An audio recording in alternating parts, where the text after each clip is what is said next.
But, you know, you can't sum up almost 100 years of life in just half an hour or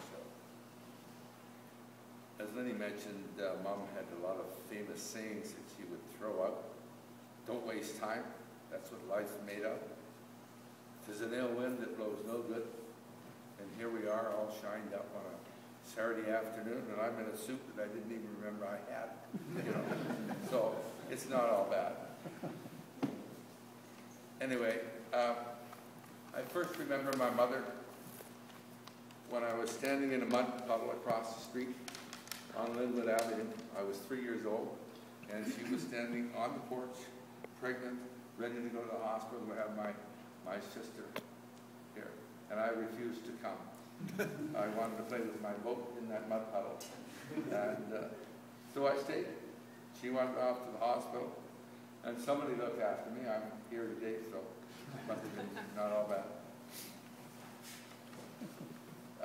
You know, it's surprising how often my mother's likes come up. When we, or Mom and Dad were building the house in Cotswold, we stayed with my grandmother out in Cabra Bay, but unfortunately, I think it got a little bit busy in that house with us kids and so on. So they rented a house in Marigold, and I found out years later when I drove by to see where that house was, that it was named Violet Avenue. Just out of the blue, Violet Avenue. When we did move into the house in Cotswold, which is in the uplands, I guess Mom and Dad wanted to build a big house and sell it and make a bunch.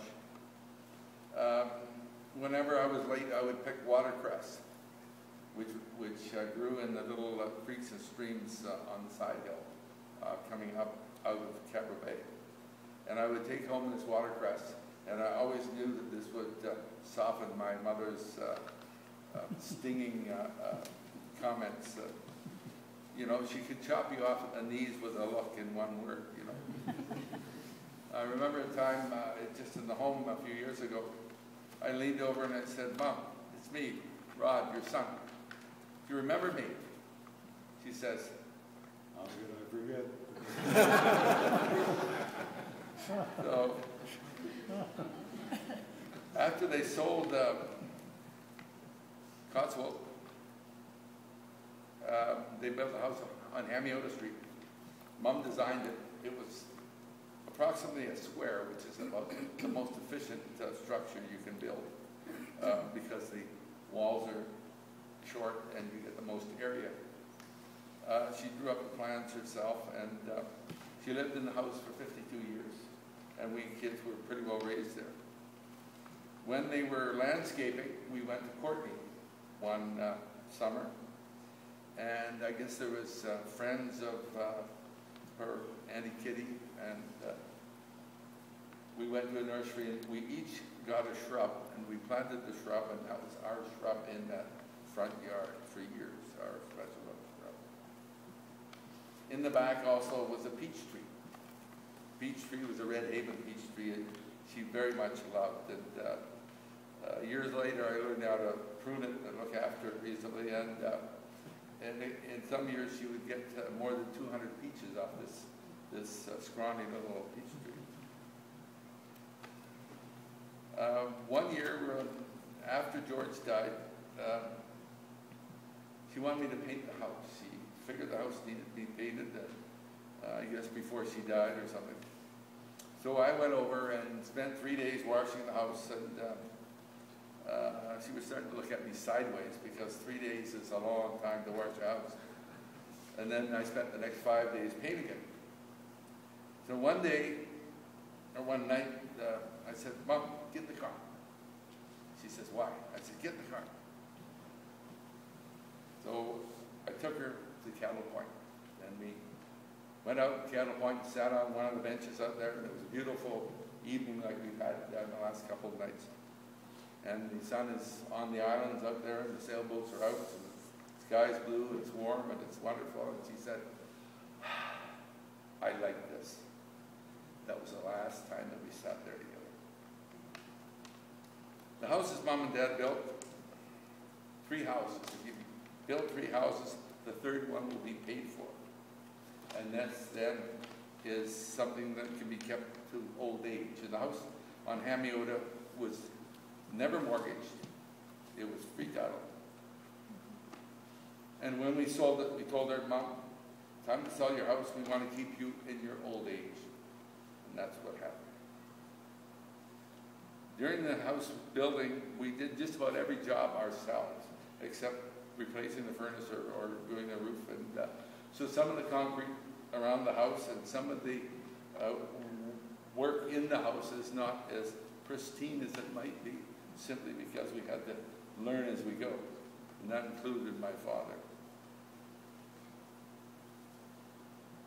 Some of the furniture, I believe Teresa has the table that was shipped to Winnipeg. The table probably weighs 300 pounds. It was probably the most expensive rock maple that ever arrived in Winnipeg. And she had a rocking chair that she rarely ever sat in. She wanted this rocking chair, beautiful little rocking chair, but I don't recall very often she ever sat in. She very much loved lilacs. My grandmother had lilacs in Kerpa Bay, and we planted some in our garden. And I was always angry with it because they would intrude into the garden area with all sorts of roots. But a couple of days ago, as a matter of fact, the day just before she died, I went hunting in James Bay for lilac, and I discovered some lilacs, and you'll see some today on Violet Lane in James Bay. Beautiful purple lilacs. She was always like to visit her sisters just to check up on them, and when they ever went away, she always wrote a diary wherever they went. And she and George would say, where do you think we should, which year should we read about today, George? And they would sit down and read about a particular day where they were and reminisce. She read 350 books in a pamphlet we found, or a stenographer's book, when we were closing up the house.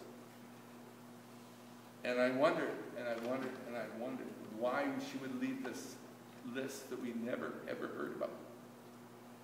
And then I thought, well, maybe we're supposed to read all these books, and then we'll properly understand what she was, who she was.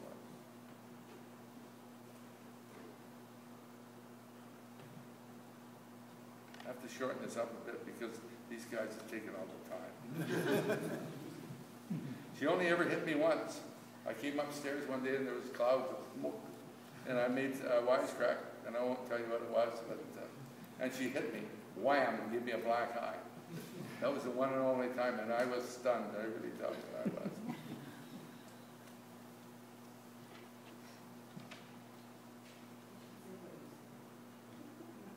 Sorry? No, I'm not. No. But she, Lenny has said to, just recently, I should say this, she said this recently that, you know, our mother continues to teach us, and, you know, about the books, you wonder the reasons for these things, and lots of the things that she did, and we saw it in her complexion and her body as she aged, and she had virtually no exercise for 8 years, and yet she lived very well because her body was so strong.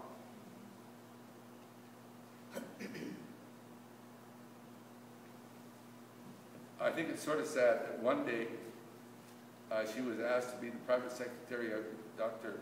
Gordon Shrum, and probably the crowning glory in her employment years. And no, she says, I think I'll stay home with my husband. I think he needs me more. And she passed up a very prestigious job.